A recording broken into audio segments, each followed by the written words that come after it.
Google analytics, search console, on page SEO वगैरह, ये सारी चीज़ें मैं अपनी कंप्लीट की हुई हैं। नेक्स्ट, अब हम लोग अपना थोड़ा सा डिटेलिंग की तरफ चलते हैं। जैसे कि अपना बैच यहाँ पर है, तो हम लोगों ने अभी तक क्या क्या कंप्लीट किया है? सर्च इंजन ऑप्टिमाइजेशन, एसईओ, ठीक है, गूगल एडवर्ड्स, ठीक है, and introduction to SEM, search engine marketing, ठीक है। और हमने क्या कंप्लीट किया भाई अपना? इसमें एक कहीं एनालिटिक्स दिखाई दे रहा है, ये रहा, ठीक है। तो marketing analytics and Google analytics, ये दो चीज़ें क्या हैं? मार्केटिंग एनालिटिक्स यानी कि जो हमारा वो होता है एसएमएम, सोशल मीडिया मार्केटिंग, ठीक है, वो वाला पार्ट होता है। गूगल एनालिटिक्स जो गूगल के प्रोडक्ट्स के लिए हम लोग एनालिसिस करते हैं, वो वाला पार्ट होता है। तो अब हम लोग जो है अपना बाकी की जो रिमेनिंग चीज़ें उनको ख़त्म करते हैं, ठीक है। तो चलो, ये थोड़ा थ्योरेटिकल रहेगा राउंड पहले, और फिर उसके हम लोग प्रैक्टिकल इम्प्लीमेंटेशन देखेंगे।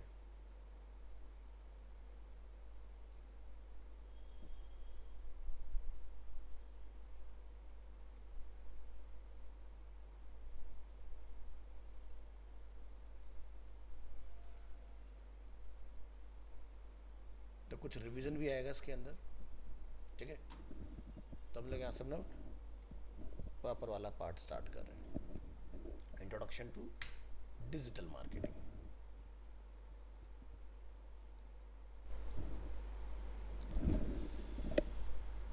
चलिए, so overview of digital media, क्योंकि डिजिटल मार्केटिंग डिजिटल प्रोडक्ट्स की होती है। अब आप जैसे एग्जांपल के तौर पर एक मोबाइल फ़ोन है, अगर आप उसको एंड यूज़र तक बताना चाह रहे हो, उसके बारे में अवेयर करना चाह रहे हो, तो आप क्या करोगे? उसके इमेज वगैरह शूट करोगे, उसके वीडियोस वगैरह शूट करोगे, कोई ब्रांड एम्बेसडर ढूंढोगे, आप उसके साथ आप उस प्रोडक्ट को फ्लॉन्ट करोगे, है ना। तो this new media seamlessly integrates audios, videos, text and graphics. This allow people to interact with information in many different ways in terms of audio, video, text and graphics. अब इसका क्या मतलब है ऑडियोज? अब देखो, कोई भी जब कोई वीडियो ऐड बनेगा तो ऑडियो डेफिनेटली होगा, या फिर हो सकता है कि आप स्पॉटिफाई चलाते हो, अब वो पेड नहीं है, तो उसमें क्या होता है, हर 2 से 3 ट्रैक के बाद में एक ऐड आपको एक्सपीरियंस करने के लिए मिलता है। या जैसे इसका हम लोग एक एग्जांपल और देखें, एफएम, ठीक है। वैसे तो एफएम का ट्रेंड अब खत्म होता जा रहा है, जब से आपके क्या कहते हैं, इंटरनेट रेडियोज़ अवेलेबल हो गए। इंटरनेट रेडियोज़ क्या होते हैं? यही सब चीज़ें, पॉडकास्टिंग वाले ऐप्स, जैसे कि आपका स्पॉटिफाई, सावन, या आपका गामा गाना डॉट कॉम या विंक म्यूज़िक, इस तरह के जो प्लेटफॉर्म्स होते हैं। वीडियोस अलग अलग प्लेटफॉर्म पर हो सकते हैं, जैसे कि आपका यूट्यूब हो गया, वीमियो हो गया, या फिर किसी वेबसाइट ने अपना खुद का भी वीडियो अगर लगाया हुआ है तो उसके ऊपर वो एड्स वगैरह दिखा सकता है। टेक्स्ट बेस्ड ऐड जो हम लोग सर्च में देखते हैं, ग्राफिक बेस्ड एड्स जो हम लोग, जैसे आप जाते हो speedtest.net, तो वहाँ पर आपको क्या दिखाई देते हैं? डिस्प्ले ऐड दिखाई देते हैं। या जैसे आज तक अगर हम लोग यहाँ वेबसाइट पर आते हैं, तो यहाँ पर अगर हम इसको जूम आउट कर लें, ठीक है, और यहाँ से हम लोग इस पेज के ऊपर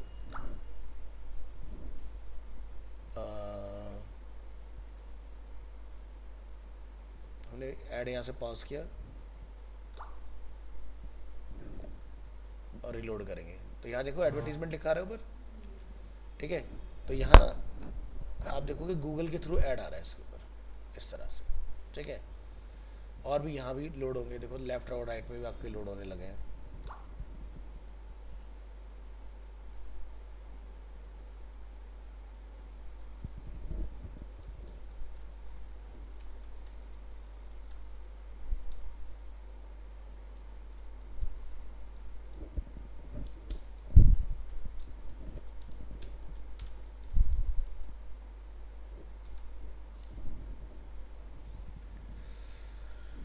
तो ये समझ आ गया हमें। तो इस तरह के जो आपके एड्स होते हैं, ये हमारे डिस्प्ले एड्स में आते हैं। या फिर जैसे एक एग्जांपल अगर हम लोग देखें, एक साइट होती है speedtest.net, आप यहाँ नोटिस करेंगे इसके अराउंड थोड़ी बहुत देर में आपको कुछ एड्स दिखाई देंगे। ये देखिए, जैसे एक ऐड यहाँ पर आपको दिखाई दिया Xiaomi का, वेट कीजिए, बाकी ऐड भी लोड होने वाले हैं इधर। ये देख रहे हैं सब पॉइंट, यहाँ पर ऐड आएगा। पेज को रिलोड कर लेते हैं एक बार और, प्रोसेसिंग में है।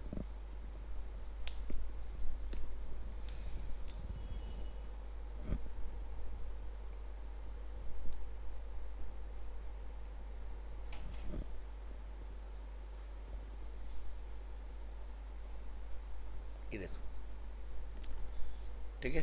तो यहाँ पर लुफ्तांजा फ्लाइट होती है अपनी, उसका ऐड हमें देखने को मिल रहा है। कहाँ से आ रहा है? अगर हम लोग यहाँ क्लिक करेंगे एड्स बाय गूगल, तो ये सब प्लेटफॉर्म, अब जैसे ये हमें फ्री में अगर स्पीड चेक करा रहा है, तो इसकी फिर इनकम कैसे हो रही है? इन्हीं एड्स की तो शुरू हो रही है। क्योंकि भाई सीधी सी बात है, एक विजिटर आया, उसने स्पीड चेक की, 4 ऐड देखे, या फिर हो सकता है कि आपकी हिस्ट्री यहाँ पर आ रही हो कि भाई आपने कुछ जूते सर्च किए हो, आपने कोई मेकअप कॉस्मेटिक सर्च किया हो, या फिर आपने मोबाइल सर्च किया हो, जो भी आपने सर्च किया हो, तो उसके बेसिस पर आपके एड्स यहाँ पर आपको देखने के लिए मिलेंगे इस तरह से। तो जैसे कि ऊपर आप देख रहे हो Xiaomi का पैड 7, ये मैंने सर्च किया था कुछ दिन पहले, तो इसका ऐड देखो मुझे यहाँ देखने के लिए मिल रहा है। इसको बोलते हैं रीटारगेटिंग एंड रीमार्केटिंग।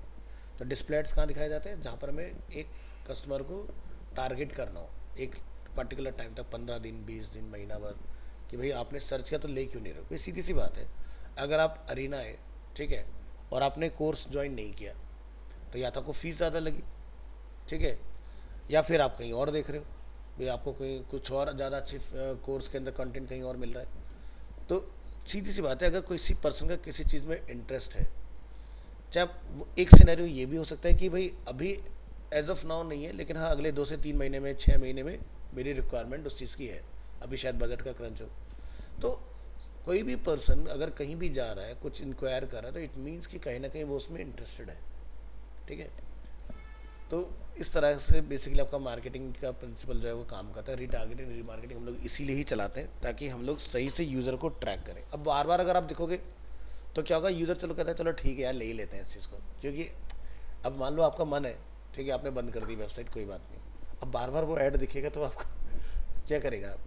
इनकरेज करे भाई यार खरीदो उस चीज़ को, है ना। तो आपका मन बने चलो लेके ख़त्म करते हैं। और कमाल की बात यह है कि जैसे आप ले लेते हो वो ऐड आना बंद हो जाता है।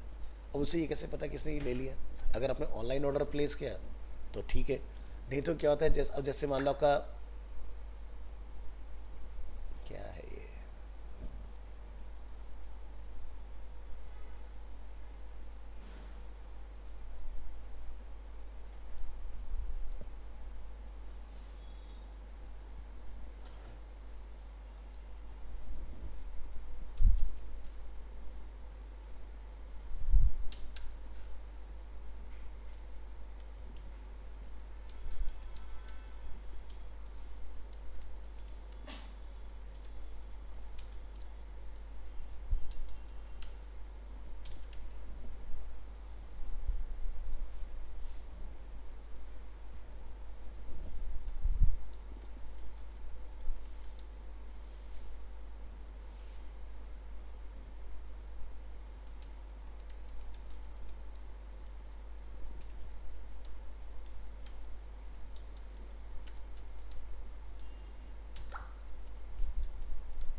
चलिए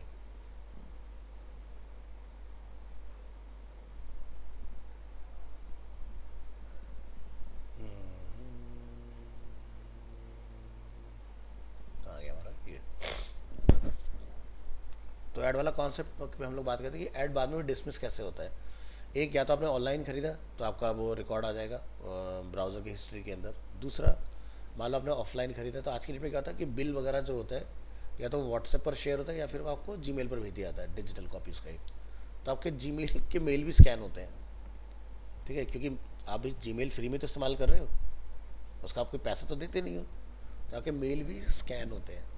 उससे आपको पता चल जाता है कि आपने कोई सामान खरीदा है नहीं खरीदा, उसके बाद में ऐड अपना बंद हो जाएगा वो। तो गूगल की जो टेक्नोलॉजी है वो इतनी हाई फाई है कि अगर मान लीजिए आपने कोई ऐड देखा, ऑनलाइन लिया ठीक है, ऑनलाइन नहीं लिया लेकिन वो ऐड देखकर आपने पर्टिकुलर किसी शॉप से लिया, तो गूगल अपने एंड यूज़र को वहाँ तक की ट्रैकिंग देता है कि भाई बंदे ने सामान लिया है और कहाँ से लिया है वो भी बता देगा उसको।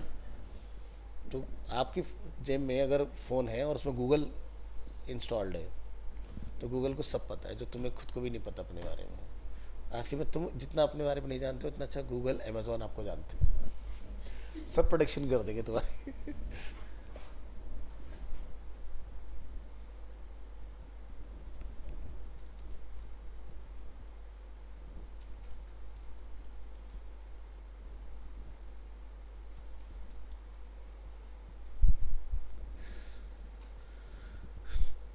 चलिए, तो एवोल्यूशन समझते हैं पहले कि क्या क्या किसके कैसे कैसे आपके चेंजेस हुए. So internet brought a big change in the advertisement industry. Through digital media, videos, graphic, audios, and text can digitally transmitted over the internet. It was in the 1990s that the term digital marketing was coined. यानी कि 1990 में पहली बार digital marketing का term सामने आया. पहले इसको हम लोग जानते थे इंटरनेट मार्केटिंग के नाम से. ठीक है, इंडिया में 2008 या 10 तक ये इसी नाम से चला है.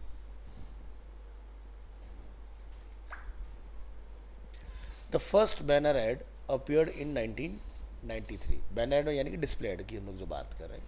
इन 1996 डबल क्लिक यानी कि an online ad related services providing agency give a new perspective to the functioning of banner ads. ये ऑर्गेनाइजेशन थी डबल क्लिक आपकी. This helps advertiser to track the clicks and optimise the ads. तो digital marketing बहुत कम time में इतना popular क्यों हुआ? अब मान लो कि आपका कोई XYZ बिजनेस है. आप क्या करते हो? सबसे ट्रेडिशनल तरीका तो होता है आप पैम्पलेट्स प्रिंट कराते हो, हैंडआउट्स जिसको हम लोग बोलते हैं, और फिर वो आप एक बंदा हायर करते हो और वो आप डिस्ट्रीब्यूट करवा देते हो. कहाँ खड़ा करते हैं? हम ऐसे बंदे को भेजते हैं कि भाई चौक चौराहे पर जाओ या मेट्रो के गेट पर खड़े हो जाओ, या फिर आप क्या बोलोगे उसको, एग्जाम्पल के तौर पर जैसे वो बस स्टेशन चला जाए, रेलवे स्टेशन चला जाए, जहाँ पर सबसे ज़्यादा क्राउड है, तो वहाँ पर क्या होगा, वो 1-on-1 सबको डिस्ट्रीब्यूट कर रहा होगा. ठीक है, अपनी चीज़ों को. ठीक है, अब अगर पर्सन बहुत अच्छा है, जेन्युइन है, बहुत अच्छी बात है. अब एक पर्सन ऐसा हो सकता है कि भाई उसने लिया और ले जाके कहीं नाले में डाला यार सारे पेपर. ठीक है, तो तुम क्या ट्रैक कर लोगे उसका? या मैं कहता चलो जेन्युइनली जो बंदा कर भी रहा है, ठीक है, तो आपने नोटिस किया होगा जब भी कहीं पर इस तरह के पेपर लीफलेट वगैरह डिस्ट्रीब्यूट होते हैं, आधे से ज़्यादा वहीं लोग मोड़ के नीचे डाल के आगे निकल जाते हैं. ठीक है, यहाँ लिया, आगे थोड़ी देर 10 मीटर के डिस्टेंस में आपको सब पड़े मिलेंगे उसी. तो ट्रेडिशनल मार्केटिंग में कोई पैरामीटर नहीं है ट्रैक करने का कि भाई मान लो मैंने यहाँ एक रोड पर एक साइट खरीदी, जैसे देखो बड़े यूनिपोल लगे होते हैं 20x10 के, 40x20 के. तो साउथ एक्स जैसी जगह का जो एक रेंटल होता है एक महीने का 4 से 5 लाख रुपए होता है, मिनिमम बता रहा हूँ एक महीने का.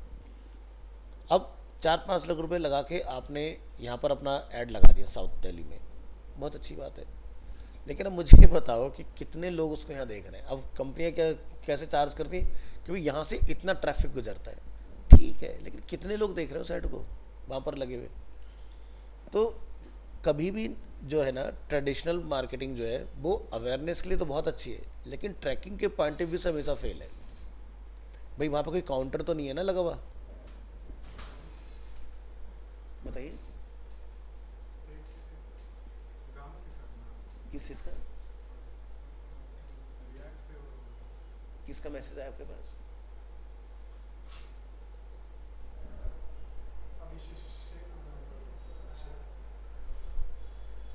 अभिषेक सर का नहीं, मैं ही हूँ, लेकिन मैंने मैसेज कब भेजा?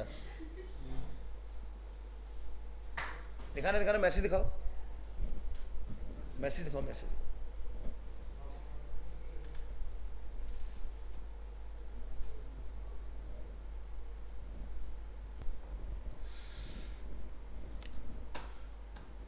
चलिए, तो हम लोग डिस्कस कर रहे थे कि ट्रेडिशनल मार्केटिंग के कंपैरेटिवली डिजिटल क्यों पॉपुलर हुआ. क्योंकि ट्रेडिशनल मार्केटिंग में ट्रैकिंग का कोई पैरामीटर नहीं है कि कितने लोगों तक मेरा एड कैंपेन पहुंचा.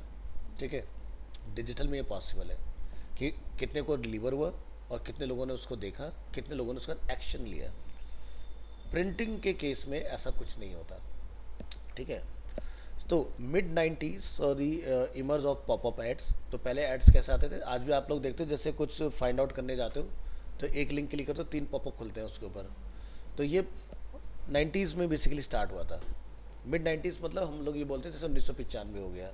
ठीक है, the online advertising industry was $1 billion by 1999. By this time the number of websites increased. ठीक है, लेकिन इंडिया में इतना तगड़ा फॉल नहीं, उसका बूम नहीं आया था डिजिटल मार्केटिंग का तब तक. क्योंकि हमारे यहाँ पर अगर हम लोग अरीना जैसी ब्रांड की बात करें तो 2012 तक से कोई वेबसाइट एग्जिस्ट नहीं करती थी. उसके बाद लोगों में लगा कि चलो भी वेबसाइट जैसी कोई चीज़ होनी चाहिए. ठीक है, In 1998, Google was found and quickly became a popular search engine. In 2000, Google AdWords was introduced with the CPM model. CPM model यानी कि क्लिक वाली बात नहीं हो रही है कि इतने इम्प्रेशन, तो यानी कि 1000 इम्प्रेशन में गूगल एक एक्स अमाउंट चार्ज करता था आपसे कि भाई आपको इतना पे करना है। अब जैसे ये जो मैंने अभी आपको यहाँ दिखाया है ये सब CPM है। अगर हम ये देख रहे हैं तो ये CPM हुआ, लेकिन अगर मैंने किसी ऐड को क्लिक कर दिया तो वो क्या हो जाएगा, CPC, कॉस्ट पर क्लिक चला जाएगा फिर। ठीक है, तो देखने के आपके पैसे कम लगते हैं, क्लिक के पैसे ज़्यादा लगते हैं। ठीक है, तो ब्रांड अवेयरनेस करने के लिए बहुत बढ़िया तरीका है। Social networking sites such as MySpace, followed by Facebook, also started to emerge that showed interesting opportunities to market products and brands. ठीक है, आज की डेट में आप किसी भी एक चीज़ में इंटरेस्ट अपना दिखाओ या किसी भी एक तरह के ऐड पर क्लिक कर दो। ठीक है, लेट्स से एग्जांपल के लिए ईवी कार। ठीक है, अब आप देखना हर 2-3 रील के बाद में एक रील आपको वो दिखाई देगी जो ईवी कार की होगी। उसमें आपको वॉल्वो भी दिख रही होगी, उसमें आपको टाटा की भी सारी कारें दिखाई देंगी, उसमें आपको MG की भी गाड़ियाँ दिखाई देंगी। जो भी इलेक्ट्रिक कार में डील कर रहे हैं सब आपको दिखने स्टार्ट हो जाएंगे वन बाय वन। अब बंदा अपने हिसाब से उसके अंदर फिर देख लेगा भाई मेरा कौन सा रेंज में आता है। तो ये पार्ट हमने देखा। अब बात करते हैं types of digital marketing techniques. तो हमने क्या क्या पढ़ा भी, जैसे search engine optimisation, search engine marketing, बाकी की ये चीज़ें हमारी रिमेनिंग है अभी इसके अंदर। तो आपका स्टेप बाय स्टेप है search engine optimisation, this is first step. Content marketing यानी कि वेबसाइट के अंदर जो हम लोग कंटेंट लिखते हैं, ब्लॉग वगैरह बनाते हैं, वो रिच कंटेंट होना चाहिए। सर्च इंजन मार्केटिंग यानी कि अगर गूगल में कोई कीवर्ड पर आप रैंक करना चाह रहे हो प्लस उसके ऊपर आप सर्च भी होना चाहते हो, तो जो स्पॉन्सर लिखा आता है ये उस चीज़ की बात हो रही है। Social media marketing, Facebook, Instagram, LinkedIn, Twitter के अंदर हमारा कोई पोस्ट हमें दिखाई दे रहा है। मोबाइल ऐप्स यानी कि आप जैसे एग्जांपल में कोई गेम खेल रहे हो सबवे सर्फर और आपने लाइफ लूज़ कर दी अपनी वहाँ पर, तो देखते रिवाइव करने के लिए ऐड देखना पड़ता है, तो उस ऐड में आप दिख सकते हो। ठीक है, मोबाइल मार्केटिंग, ठीक है, यानी कि मोबाइल के ऊपर टेक्स्ट बेस्ड मार्केटिंग हो सकती है, व्हाट्सएप मार्केटिंग हो सकती है, इस तरह की मार्केटिंग हम लोग क्या बोलते हैं, मोबाइल मार्केटिंग। ईमेल मार्केटिंग, आपके पास मेल आते हैं स्पॉन्सर। ठीक है, जैसे ये तो है हमारा पेड अकाउंट। ठीक है, तो इसमें हमें आलतू फालतू के ऐड नहीं मिलेंगे, नीट एंड क्लीन हमारा अकाउंट है। बट अगर हम लोग एक पर्सनल अकाउंट का रेफरेंस लें यहाँ पर,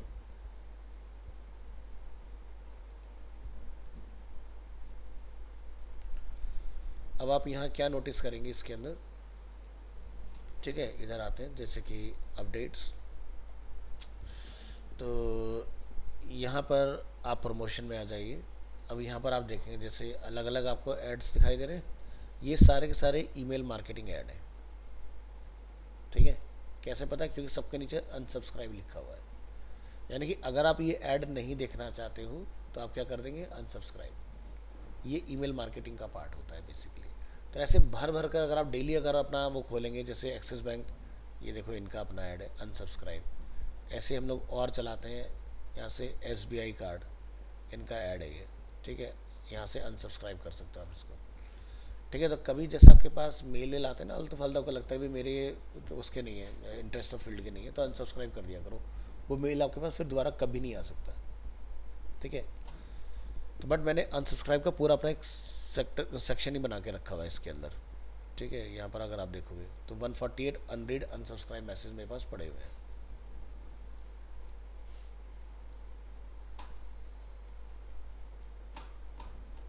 आगे बढ़ेंगे तो ये समझ में आ गया सर क्या क्या टाइप्स होते हैं डिजिटल मार्केटिंग के। Types of digital marketing techniques. Articles, ठीक है, आर्टिकल्स यानी कि हम लोग ब्लॉग पोस्ट वगैरह बनाते हैं।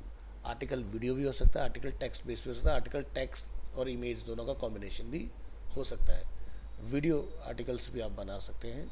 इन्फोग्राफिक्स जो हम लोग किसी बिजनेस के लिए डिज़ाइन करते हैं। अब जैसे एग्जांपल के तौर पर आपको मैंने ये दिखाया, ये सब क्या है, इन्फोग्राफिक ही तो है यहाँ पर। ठीक है, या जैसे कि हम लोग परफॉर्मेंस वगैरह में अगर आ जाए, ठीक है, और यहाँ पर अगर कोई ग्राफ ऊपर नीचे तो ये क्या है, इन्फोग्राफिक। ठीक है, तो इन्फोग्राफिक के अलग अलग टाइप होते हैं। जैसे ये चार्ट जो हम लोग देख रहे हैं, तो इसके भी आप लोग अलग अलग टाइप, बार चार्ट बना सकते हो, सर्कुलर चार्ट बना सकते हो, पाई चार्ट बना सकते हो। जैसे एग्जांपल मैं आपको अगर दिखाऊं यहाँ पर, ये देखो, ये सब क्या है, इन्फोग्राफिक है। ठीक है,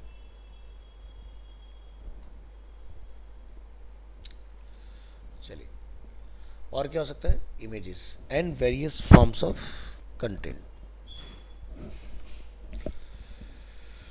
समरी ऑफ दिस सेशन, यानी कि ये वही पार्ट है जो हमने इसमें डिस्कस किया बेसिकली सारी चीज़ें। नेक्स्ट टॉपिक पर आते हैं, एसईओ के बेसिक्स क्या होते हैं, हाउ सर्च इंजन वर्क्स। तो देखो, गूगल से पहले जो हमारे पॉपुलर सर्च इंजन हुआ करते जैसे कि आस्क, बिंग, इस तरह के सर्च इंजन काफ़ी फेमस हुआ करते थे, Yahoo. So search engine enables user to find information on the world wide web.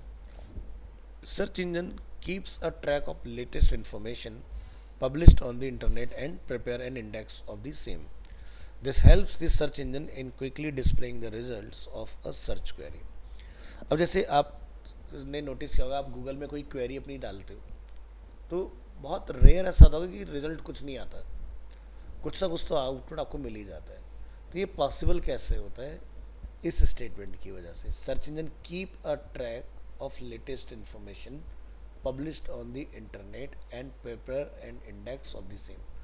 अब ये इंडेक्स कैसे बनता है भाई, इंडेक्स बनता है इस तरह से कि भाई हमने एक वेबसाइट बनाया और गूगल के सर्च कंसोल में जाके हमने उसके बारे में इन्फॉर्म किया। हमने क्या करा, यहाँ पर अपना साइट मैप गूगल को बताया, और ये साइट मैप क्या हुआ हमारा, पेजेस में जब लोग यहाँ आते हैं तो क्या लिखा रहा है, इंडेक्स। इस लाइन का मतलब समझ में आया कि जो भी आप नेट पर पब्लिश करते हो उसके बाद आप गूगल को इन्फॉर्म करते हो और साइट मैप आप सबमिट करते हो। साइट मैप के अंदर नंबर ऑफ पेजेस को गूगल क्या करता है, इंडेक्स करता है, और उसी के बेसिस पर आपको वो इन्फॉर्मेशन पर्टिकुलर सर्च करने में डिस्प्ले होता है। ठीक है। So crawling and indexing by search engine. तो सर्च इंजन के दो मेन मैकेनिज्म है, क्रॉल एंड इंडेक्स। अब क्रॉल क्या होता है, क्रॉल को हिंदी में लोग बोलते हैं जैसे हमारे घर में आटा छानने की छन्नी नहीं होती, डेटा को छानना, फिल्टर करना, तो क्रॉलिंग का ये काम है। तो क्रॉल आपका बेसिकली क्या काम करता है, इन्फॉर्मेशन फाइंड आउट करता रहता है हमेशा।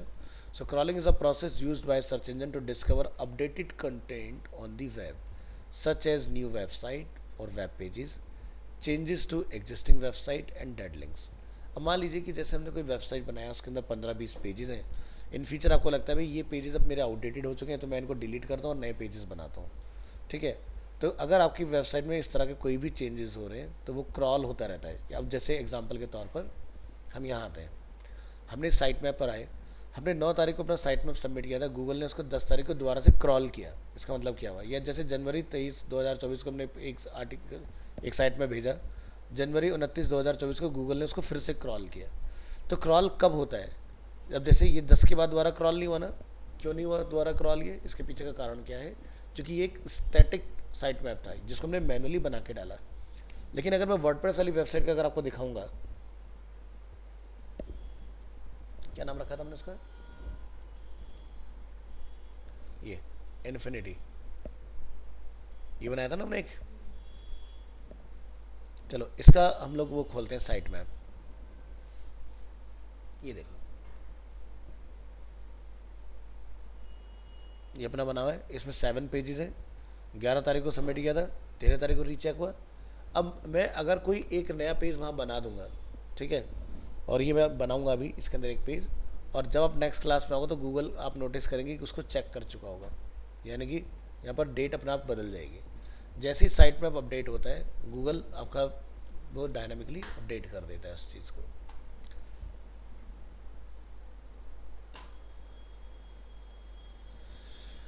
तो पहले के टाइम में हम लोग क्या बोलते थे इसको, इस तरह से यहाँ जाके आपको यूआरएल लिख के सबमिट करना होता था, लेकिन अब मॉडर्न एरा में क्या हो गया, इस तरह से आपको सबमिट करना होता है। ठीक है। Next, Google uses it's on crawler, जिसको हम लोग किस नाम से जानते हैं, गूगल बॉट। ये क्या है, आपने देखा हमने robot.txt पढ़ा हुआ है, उसमें हम लोग क्या लिखते हैं, एजेंट के अंदर स्टार, यूज़र एजेंट में। तो स्टार का मतलब जितने भी नंबर ऑफ बॉट्स होते हैं हम सभी को वेलकम कर रहे हैं कि आएँ और हमारी वेबसाइट को इंडेक्स करें अपने पास। तो गूगल के लिए गूगल बॉट होता है, याहू का जेमिनाई होता है, एप्पल का एप्पल बॉट होता है, सबके अपने अलग अलग बॉट्स होते हैं। तो the Google bot crawls through the web and creates a list of website in the Google index. अब ये वेबसाइट इंडेक्स क्या होता है, जैसे मान लीजिए ये हमारी एक वेबसाइट है, अगर इसको गूगल ने इंडेक्स किया होगा तो मैं यहाँ लिखूँगा अगर साइट, और अगर मैं यहाँ जाके इस तरह से इसका यूआरएल डिफाइन कर दूंगा तो मुझे ये पता चलेगा कौन सा पेज गूगल ने इसका इंडेक्स किया। तो ये आप देख रहे हो इसका कोई भी पेज इंडेक्स नहीं है, लेकिन अगर यही चीज़ मैं arena PV dot hyper PHP था ना, तो इसका इंडेक्स हो रखा है पेज, ठीक है। तो जब आपका इंडेक्स बन जाता है, ठीक है, तो ये वाला जो स्टेटमेंट जो हम लोग यहाँ देख रहे हैं, creates a list of websites in the Google index, तो ये गूगल इंडेक्स में हमारा इस वेबसाइट में एक ही पेज था और हमारा एक ही पेज जो है वो इंडेक्स भी हो रखा है। तो किसी भी वेबसाइट के बारे में अगर आप चेक करना चाहें, जैसे कि मैं livastu.com लिख देता हूँ, सारे पेजेस गूगल ने इंडेक्स किए हुए हैं उसके अंदर, ठीक है। तो कितने रिजल्ट आए हमारे? 50 रिजल्ट, 50 पेज इस वेबसाइट के इंडेक्स्ड है। तो अभी हमने इसकी इंडेक्सिंग की रिक्वेस्ट नहीं की हुई है कि गूगल इसको इंडेक्स करे, क्योंकि इसमें बहुत सारा काम करना है, लेकिन मैंने आपको प्रोसेस जो है वो बता दिया था पहले कि कैसे कैसे काम होता है, जिसमें हमने सिंगल पेज को इंडेक्स करना सीखा था। हमारा इसमें हमने वर्डप्रेस से सीखा था प्लगइन कैसे काम करता है, ठीक है। The Google bot also regularly crawls through the web page URLs in the Google index and checks if there are any updates to the sitemap data of the website. All the links and sublinks related to a particular site are added to the Google index. Changed links are updated and dead links are removed. अब मान लीजिए कि आपने एक website बनाया और आपका कोई पेज आपने डिसकंटिन्यू कर दिया। अब गूगल की तो मेमोरी में वो है ना पेज, तो गूगल क्या करेगा, जब आपका वो देखेगा कि आपका साइट मैप अपडेट हुआ है, तो वो अपनी मेमोरी से भी उस पर्टिकुलर यूआरएल को फ्लश कर देगा, रिमूव कर देगा उस चीज़ को। Next, types of search query. किस किस तरह की सर्च क्वेरी हो सकती हैं जो आप लोग गूगल में डालते हो, आपको पता नहीं आप क्या डाल रहे हो, जैसे कि transactional query, informational query, navigational query, search for exact phrase, range search, definition search and site search. आप कौन सी सर्च चला रहे हो आपको ये पता होना चाहिए, ठीक है। अभी तो आप गूगल में जाके बस जो चाहिए था वो लिख देते हो, रिजल्ट आ गया, लेकिन वो क्वेरी कौन सी है, अब इसको स्टेप बाय स्टेप समझेंगे। जैसे यहाँ पर लोग देखते हैं इम्पोर्टेंस ऑफ एसईओ में, search engine optimisation SEO is defined as the process of improving the visibility of a website और a web resource for search engines. ये जो हम लोग यहाँ देख रहे हैं ये क्या है? बिंग, ये बिंग का लोगो है। माइक्रोसॉफ्ट का अपना खुद का सर्च इंजन है जिसका नाम क्या है? Bing. This is called organic और अनपेड ऑप्टिमाइजेशन और algorithm search result as they are based on search algorithm. यानी कि अगर आपने अपनी वेबसाइट का एसईओ किया है और बहुत अच्छे से आपने ऑप्टिमाइज़ किया है और आपकी वेबसाइट कीवर्ड लिखने पर ऊपर दिखाई दे रही है, ठीक है, तो ये क्या है? ऑर्गेनिक बोला जाता है इसको। इनऑर्गेनिक यानी कि जहाँ पर हम लोग पैसे लगा के आ रहे हैं सर्च में। ऑर्गेनिक मतलब कि आपने कोई खर्चा नहीं किया और आप फिर भी दिखाई दे रहे हो। तो गूगल ने क्या करा कि भाई जो लोग पैसा खर्च करते थोड़ा सा उसको प्रिविलेज तो देता है ना, तो उसने क्या करा, ऊपर के जो टॉप में जब भी आप कोई कीवर्ड लिखोगे और अगर उस कीवर्ड पर कोई ऐड चल रहा होगा तो 4 जगह जो फिक्स है स्पॉन्सर जो लिखा आता है। जैसे अगर मैं यहाँ जाके लिख देता हूँ गूगल के अंदर मार्केटिंग कोर्स, तो स्पॉन्सर स्पॉन्सर स्पॉन्सर है ना, एक और स्पॉन्सर, कितनों का टोटल? 4, 5 तो नहीं हो रहे ना, क्योंकि 4 ही स्पॉट होते हैं। उसके बाद गूगल का अपना डेफिनेशन एआई ओवर जो गूगल का बता रहा है क्या है, उसका यूडमी का आप ऐड देखोगे, ग्रो विद गूगल आप देखो, कोर्सेरा का ऐड आ गया, हबस्पॉट अकेडमी आ गया, ये सब उस पर्टिकुलर डिजिटल मार्केटिंग कोर्स के ऊपर ऑर्गेनिकली रैंक कर रहे हैं। अब जैसे हम लोग यहाँ लिखते हैं animation VFX course, sorry already लिखा हुआ था, देखो यहाँ पर एक ऐड आया, आफ्टर का ऐड आया, अब क्या है? Animation arena animation CP Connaught Place ने अपना ऐड चलाया। फिर कौन है? मैक नोएडा। 4 ऐड की जगह खत्म, एआई ने डिस्क्राइब किया। अब कौन आ गया? लोकल एसईओ, ठीक है, यानी कि जो हम लोग गूगल मैप बिजनेस करते हैं। उसके बाद हम नीचे आएंगे, कौन सा कॉलेज आ रहा है? फिर कौन है? AAFT, Shiksha, MAAC Delhi, MAAC, Sharda university, AAFT online, ISBM, UPES. फिर नीचे गूगल ने अपने ऐड डाल दिए पेज के लास्ट में। तो कई बार जब किसी पर्टिकुलर कीवर्ड के ऊपर बहुत ज़्यादा आपका सर्च होगा तो आपको ऐड 4 टॉप में 4 बॉटम में मिलेंगे। ठीक है। अब हम लोग यहाँ लिखते हैं गेमिंग कोर्स, ठीक है। कौन आया, मैक फ्रेमवर्क्स, मैक कालका जी। फिर नीचे आ जाओ, मैक, यहाँ सब देखोगे JS institute of design, Udemy का आपको ऐड मिल गया, मैक कोर्सेरा, इस तरह से। अब यहाँ पर LPU लवली प्रोफेशनल यूनिवर्सिटी, ठीक है। फिर बाद में आके अगेन नीचे आपको ऐड मिले। इस तरह से आपकी चीज़ें सर्च में काम करती हैं। फिर ऐसे कोई और कीवर्ड लिख के सर्च करो, ग्राफिक डिज़ाइनिंग कोर्स, ठीक है। अगेन अरीना एनिमेशन CP, उनका अपना ऐड आ रहा है, ठीक है। यहाँ से मैक वगैरह का आपको ऐड मिल जाएगा देखने के लिए। कोर्सेरा, अरविंदो का भी आ गया, देखो उसमें अरविंदो अपना मालवीय नगर है ना। यहाँ से डाइस एकेडमी का आ गया, जस्ट डायल शिक्षा, यहाँ से इंडिया मार्ट वगैरह पे कुछ लोगों ने अपनी लिस्टिंग की हुई है। आपका JS इंस्टीट्यूट ऑफ डिज़ाइन, उसका भी ऐड आ रहा है। तो इस तरह से आपकी चीज़ें काम कर। तो जिसके ऊपर स्पॉन्सर नहीं लिखा रहा है वो क्या है, ऑर्गेनिक, और जिसके ऊपर स्पॉन्सर लिखा रहा है वो क्या है, इनऑर्गेनिक। यानी कि अब जैसे अरीना का आपने देखा हमारा कहीं भी जिक्र नहीं आया इसके अंदर। क्यों नहीं आया, क्योंकि इस टाइम पर ऐड अभी पॉज पड़ा हुआ है। थोड़ी देर बाद ऐड लाइव आ जाएगा, क्योंकि उसका टाइम सेट है कि 10-11 बजे के आसपास अपना एक्टिव होगा ऐड। उसके बाद आप कोई भी कोर्स सर्च करोगे, अरीना सबसे ऊपर दिखता रहेगा आपको ऐड के अंदर। अब SEO के केस में क्या होता है, सिंगल पेज नहीं होना चाहिए। SEO हो सकता है मल्टीपल पेजेस के साथ। एक पेज की वेबसाइट का अगर आप SEO करोगे, कर लो, लेकिन कितना चेंज करोगे रेगुलरली आप उसके अंदर, उस वजह से फेल हो जाता है। SEO कहता है भी मुझे मल्टीपल पेजेस दो, और उसके अंदर हम लोग इंटर लिंकिंग करेंगे आपस में। तो उससे बेनिफिट क्या होगा कि भाई मान लीजिए कि आपके पास 20 कोर्स हैं, तो 20 पेज बनाओ। इससे क्या होगा, फिर आप उनको आपस में कनेक्ट कर सकते हो, ठीक है। तो जब आपको डेंसिटी मिलती है, आपको नंबर ऑफ पेजेस ज़्यादा मिलते हैं, नंबर ऑफ कीवर्ड्स आपके ज़्यादा होंगे, तो सारे पेज नहीं, कोई तो पेज आएगा ना सर्च के अंदर, और उसी से फिर यूज़र आपकी पूरी वेबसाइट के अंदर इधर उधर जा सकता है। तो ऑर्गेनिक जो है वो किस केस में सबसे बढ़िया है कि अगर आपके पास टाइम बहुत अच्छा है, पेशेंस है, तो ऑर्गेनिक के साथ जाओ। और अगर आपको लगता है भी मैंने एक XYZ ब्रांड रातों रात प्लान किया और मुझे उसको फटाफट से बना के उसको लाइव लेकर आना है, दुनिया तक पहुंचाना है, तो फिर इनऑर्गेनिक के साथ जाओ, यानी कि पेड एडवर्टीजमेंट के साथ जाओ। अब दोनों के प्रॉज एंड कॉन्स क्या है भाई, ऑर्गेनिक में खर्चा नहीं होता लेकिन टाइम टेकन है। अब इनऑर्गेनिक में क्या, खर्चा ज़्यादा है, टाइम टेकन बिल्कुल नहीं है। लेकिन ऑर्गेनिक में, इनऑर्गेनिक में क्या होता है कि जैसे मैंने आपको जब पढ़ाया तो मैंने क्या होता है, लॉन्ग टर्म का प्लान करो, कम से कम 3 महीने तो ऐड चलाओगे ही चलाओगे, तब जाके आपका काम शुरू होता है। और 6 महीने अगर चलाओगे तो एल्गोरिथम बहुत बढ़िया ट्रेंड हो जाता है, और आपके लिए जैसे कोई सर्च करेगा फटाक से उसको ऐड दिखाएगा और आपके लिए लीड जनरेट कर देगा। अब और इनऑर्गेनिक को अगर लॉन्ग टर्म में चलाओगे तो ज़्यादा अच्छा माइलेज है। जैसे कि आपने 12 के 12 महीने अपने ऐड चलाए हुए हैं, बंद मत करो, बजट घटा दो, टाइम सेट कर दो इस टाइम से इस टाइम तक, तो आप हमेशा रैंक में रहोगे।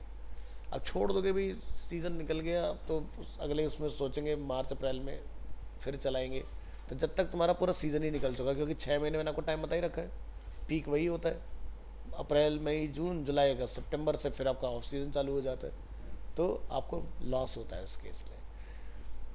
आगे बढ़ेंगे। टाइप्स ऑफ SEO हमने ऑलरेडी पढ़ा हुआ है, on page end of page, और हमने एक एडिशनल पढ़ा था ऑन पेज के साथ में, technical SEO। So SEO can be categorized basically as on page and off page optimization.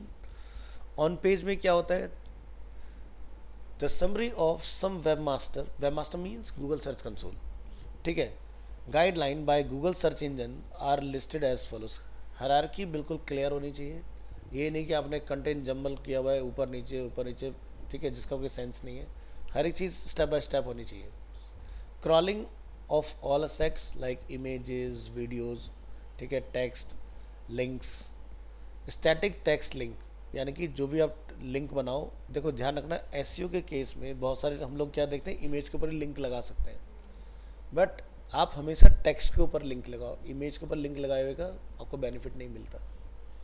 No broken link, ऐसा नहीं चाहिए कि आपने कोई लिंक लगा रखा लेकिन क्लिक पर कुछ हुआ ही नहीं, या अगर हुआ तो वो लिंक मिला ही नहीं, बस लिखा गया 404 पेज नॉट फाउंड, ये नहीं होना चाहिए। टाइटल टैग डिस्कस किया हमने, इफेक्टिव कीवर्ड हमने अपने पेज में लगाए थे, अरीना का जो हमने PV वाला पेज बनाया था। साइट मैप जानते हो क्या होता है? ब्राउज़र कंपैटिबिलिटी, ये भाई सभी ब्राउज़र पे आपकी वेबसाइट सेम आउटपुट देनी चाहिए। वेबसाइट स्पीड एंड परफॉर्मेंस, यानी कि कितना आप लाइट वेट बना सकते हो वेबसाइट को, जो कि वेबसाइट आपकी 2.5 सेकंड में रिस्पॉन्स हो जाए, ये सारी चीज़ें। अब देखो प्रैक्टिकल हमने पढ़ रखा है तो थ्योरी हमें समझ में आ रहा है ना अच्छे से। आगे बढ़ेंगे। Off page, off page SEO includes activities outside the website. Major off page optimisation techniques are as follows, जैसे कि लिंक बिल्डिंग। लिंक बिल्डिंग पहले के टाइम में क्या होता था, हम लोग जाके दूसरों की वेबसाइट पर लिंक बनाया करते थे। अब गूगल ने ये प्रोसेस बंद कर दिया है। गूगल कहता है किसी के पास 1 लाख बैकलिंक है और किसी के पास 100 ही बैकलिंक है, लेकिन उस 1 लाख के कंपेरेटिवली जिसके 100 हैं, नंबर्स में देखा जाए कम है लेकिन क्वालिटी है। तो आज के डेट में गूगल जो है ना क्वांटिटी में बिलीव नहीं कर रहा है, क्वालिटी बैकलिंक्स में बिलीव कर रहा है। तो वो क्या कहते हैं भाई, मान लो कि भाई ब्रांड अरीना है, तो उसको मीडिया ने कितना हाईलाइट किया हुआ है, या आपके ब्रांड के बारे में मीडिया ने कब कब कहाँ कहाँ लिखा हुआ है, आपकी क्या अचीवमेंट्स हैं, आपने कितनी पीआर की हैं, ये सारी चीज़ें मैटर करती हैं। तो अगर ऐसा आपका कुछ है तो वो लिंक बिल्डिंग आपका सबसे बढ़िया है। पहले क्या था, हम लोग गए विकीपीडिया पे गए, वहाँ जाके अपना एक पेज बनाया, वहाँ जाके बैकलिंक बना के आ गए। अब आज की डेट में बैकलिंक कहीं भी आप बना लो, सारे बैकलिंक नो फॉलो होते हैं। अब नो फॉलो अगर कोई बैकलिंक है तो बैकलिंक का कोई पर्पज़ नहीं है, उससे कोई बेनिफिट नहीं मिलेगा आपको। तो बैकलिंक प्रियंका समझ में आ रहा है क्या होता है, क्या है समझ में बताओ। हाँ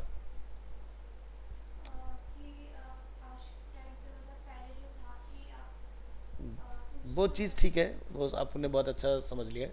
इसको देखो समझा देता हूँ। बैकलिंक का मतलब होता है कि मैं गूगल में सर्च कर रहा हूँ जैसे एनिमेशन वीएफएक्स कोर्स।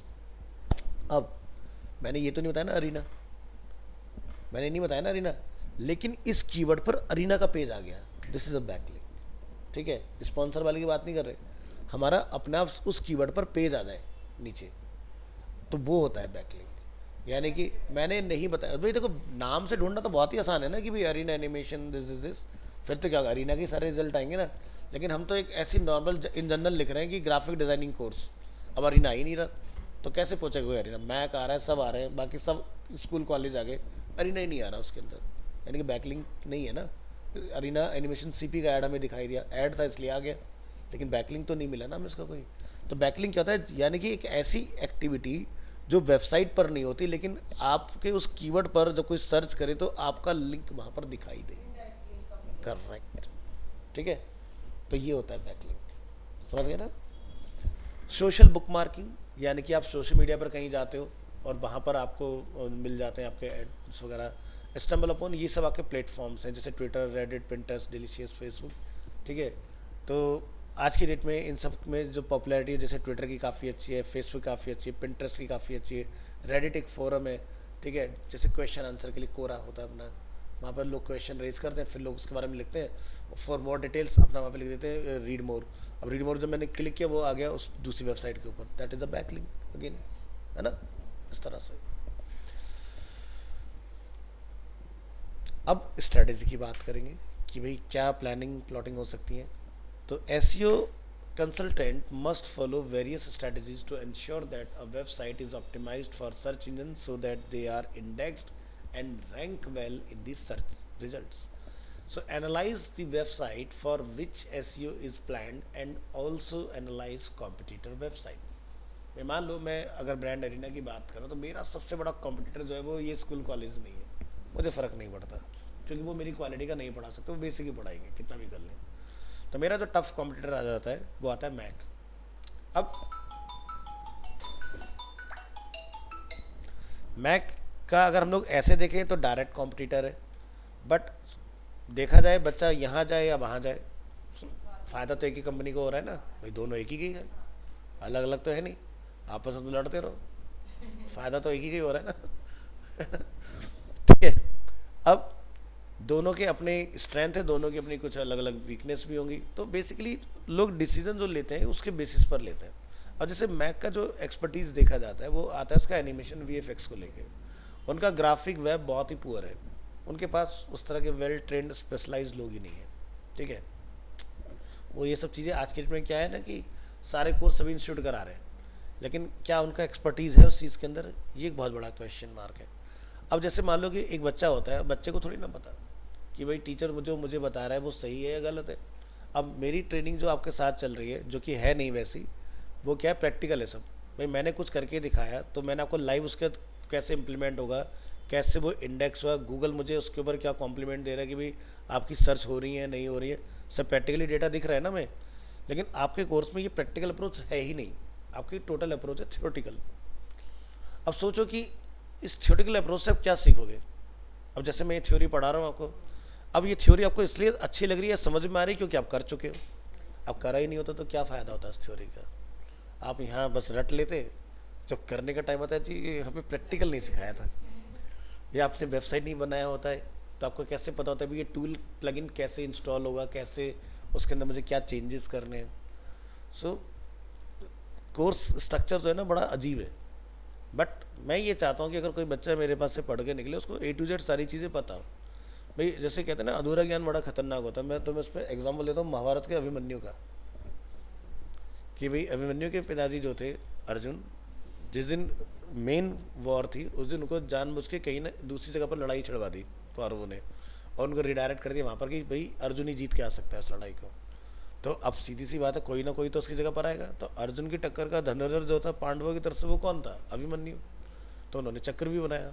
तो उन्होंने अपने सबसे बड़े जो उनके ताऊजी थे जो युधिष्ठिर थे उनको बोला तातश्री मैं घुसना तो जानता हूँ आना नहीं जानता, लेकिन हाँ इतनी गारंटी कि पूरा दिन मैं संभाल लूँगा, लेकिन जीत गया तो भी नाम करूँगा, मर गया तो भी नाम कर दूंगा। ठीक है। तो अंदर घुसे, उसको मारना बड़ा मुश्किल था, उसको चालबाजी करके मारा कौरवों ने, उसके पीछे से हमला किया। ठीक है। लेकिन उस छोटे से बच्चे ने सारे के सारे जितने भी दिग्गज लोग थे गुरु द्रोण कर्ण सबको वैसे उसने परास्त करके रखा पूरे दिन, और डे एंड पर वो ख़त्म हो गया। ठीक है। तो उसने अपना वो नाम कर दिया। अब कमाल की बात ये देखो उस टाइम के जो टाइम स्पैन होता था, उस बच्चे ने ये पूरी की पूरी चक्रव्यूह की जो रचना थी वो अपने माता के पेट में सुनी। जो सुभद्रा थी, अर्जुन उनको कहानी सुना रहे थे, सुभद्रा सो गई तो बच्चे तक वो बात पहुंची नहीं। ठीक है। कि भाई बाहर कैसे आते हैं, तो वो उसका बेचारे का फॉल्ट हो गया, वही इसका काल बना। तो इसलिए कोई चीज़ अगर आप कर रहे हो तो फॉर्मेलिटी नहीं होनी चाहिए। नहीं पता ना लाइफ में कब ज़रूरत पड़ जाए उस चीज़ की, और तब अगर यार मैंने तब अच्छे से कर लिया था तो बड़ा काम देती वो चीज़, है ना। तो मेरी तरफ से कोशिश यही होती है कि मैं अपनी तरफ से दी बेस्ट दूँ, और इसलिए मैं आपके सेशंस भी रिकॉर्ड कर देता हूँ। मैं नहीं चाहता मेरा बच्चा एक बार पढ़ने के बाद वो दोबारा उस चीज़ के लिए परेशान हो, वो लौट के आए। एटलीस्ट जो हम लोग डिस्कस कर रहे हैं A to Z जो भी हमारे एग्जाम्पल्स वो वीडियो रिकॉर्ड हो रहा है ना, आपको भविष्य में ज़रूरत लगती है तो आप देख पाओगे उठा के इस चीज़ को, है ना।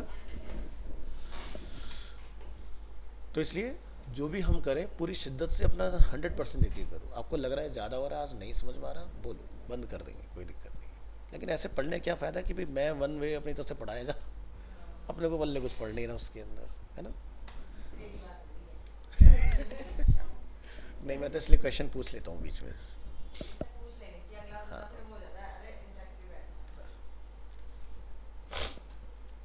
चलिए, तो यहाँ पर हमने समझा इस चीज़ को, एसईओ की strategies. The SEO consultant must follow various strategies to ensure that a website is optimised for search engine so that they are indexed and rank well in the search result. So पहला step हमने क्या देखा कि भाई analyse the website for which SEO is planned and also analyse competitor website.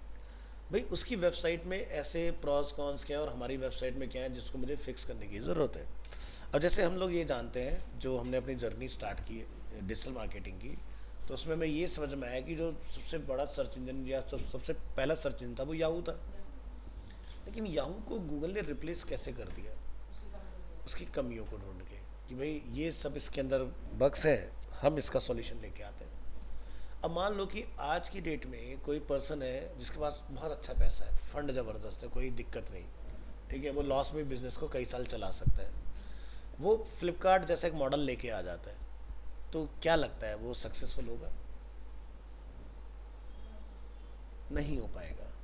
क्योंकि देखो सीधी सी बात है, फ्लिपकार्ट जैसे वेबसाइट को बनने में कितने सालों को टाइम लगा है, बताता हूँ पूरी कहानी, पूरी कहानी सुनाता हूँ। देखो ध्यान से समझना इस चीज़ को। मीशो फेल प्रोजेक्ट है, वो बहुत जल्दी बंद हो जाएगा। ठीक है। देखो एक होता है ना मैथमेटिक्स, गणित, ठीक है। अब मैथ में एक बहुत अच्छी चीज़ है, हर चीज़ का प्रेडिक्शन हो सकता है। कि कौन सी चीज़ कितने दिन, कितने महीने, कितने सालों में आपकी डिसमिस हो जाएगी। ठीक है। तो जैसे एग्जांपल के तौर पर इसका एक बेस्ट एग्जांपल समझाता हूँ कि भाई मुझे अर्थ से मार्स पर जाना है। तो ये ऐसी कोई वो नहीं है कि भाई मेरा मन किया, मैंने बैग उठाया और मैं निकल लिया, है ना। उसके लिए प्रॉपर प्लानिंग चाहिए, प्रोसेसिंग चाहिए, है ना। अब देखो क्या सिस्टम है कि भाई जैसे अगर हम लोग इंडिया से हैं और हमारे पास एक रॉकेट है PSLV जिसको हम लोग बोलते हैं, तो हमें उसका पता है कि भाई इसका रेंज जो है वो इतना नहीं है कि वो मुझे वन गो में मार्स तक ले जाए। तो क्या होता है कि भाई देखा जाता है हमारे प्लानिटरी सिस्टम में ये सब स्पिन कर रहे हैं, तो हमारे ऑर्बिट के सबसे नज़दीक मार्स कब आता है? तो वो 3 साल में एक बार ऐसा दिन आता है जिस दिन वो हमारे सबसे नज़दीक होता है। तो जब कोई चीज़ नज़दीक आएगी तो सीधी सी बात है, जाने में टाइम कम लगेगा, खर्चा कम आएगा, है ना। तो ऐसे प्लान होता है। तो ये नहीं कि मेरा मन किया कि चलो मार्स चलते हैं, तो या तो तुम्हारे पास इतना बड़ा रॉकेट हो कि भाई एलोन मस्क की तरह निकल लिए, और नहीं है तो फिर भाई तुम्हें प्लानिंग करके जाना पड़ेगा। तो ये समझ में आया। वैसे ही हर एक चीज़ प्लानिंग पर चलती है, प्रोसेसिंग के ऊपर काम करती है। अगर आप कोई चीज़ अनप्लान लेकर आओगे, आपने खुद एक्सपीरियंस किया होगा, अगर आपने मीशो का आपने नाम लिया, कुछ मंगाया कभी वहाँ से? क्या क्वालिटी ऑफ प्रोडक्ट मिलता है तुम्हें वहाँ से? ओके ओके होता है, ओके ओके होता है, कितना वही चीज़, वो वो ओके ओके होता है। वो कभी भी आपको स्टडी क्वालिटी या ड्यूरेबिलिटी आपको कभी नहीं मिलेगी उसके अंदर। वो पूरी कॉपी चीज़ें दे देते हैं बिल्कुल। ठीक है, आप कोई भी फैशन पूरा कॉपी करवा लो, लेकिन उसकी लाइफ नहीं है। ठीक है, तो नहीं कर पाएगा वो सस्टेन। वो इसी चक्कर में तो खेल रहे हैं कि भाई जैसे एक एग्जांपल बताता हूँ। एक, हाँ, एक वेबसाइट आई थी बहुत पहले, askmebazaar.com, दिखाता हूँ।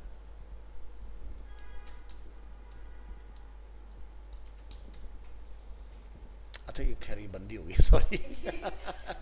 तो मैंने पूरा नहीं लिखना, मैं खाली ऐसे लिखूँ। तो ये आपने लोगो देखा होगा, अपने लाइफ में कभी याद होगा कि ऐसा कुछ कभी हमने लोगो देखा हुआ है। इसके पता ब्रांड एम्बेसडर कौन थे? रणवीर कपूर, कंगना रनौत, ऐसे बड़े बड़े दिग्गज लोग। ठीक है, अपने टाइम के सबसे फेमस। अब इसका मैं तुम्हें कुछ दिखाता हूँ।